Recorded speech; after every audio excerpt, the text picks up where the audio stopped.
అయితే అందరికీ పాస్తా కుర్కురే కోసం స్ప్రింగ్ పాస్తా తీసుకోవాలి. బాయిల్ చేసుకొని అందులో 1 స్పూన్ ఆయిల్ వేసుకొని బాయిల్ అయిన తర్వాత పాస్తా వేసుకోవాలి. ఇలా 80% వరకు ఉడికించుకొని ఆరబెట్టుకోవాలి. ఇలా విడివిడిగా అయిన తర్వాత 1 స్పూన్ కార్న్ఫ్లోర్ వేసుకోవాలి. కార్న్ఫ్లోర్ కలుపుకున్న తర్వాత ఆయిల్ హీట్ అయిన తర్వాత వేసేసుకోవాలి.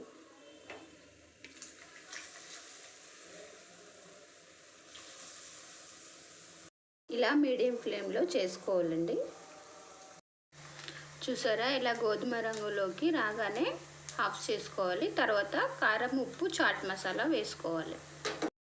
చూసారా ఎలా క్రంచీగా అయిందో. మీకు నచ్చినట్లయితే ట్రై చేయండి.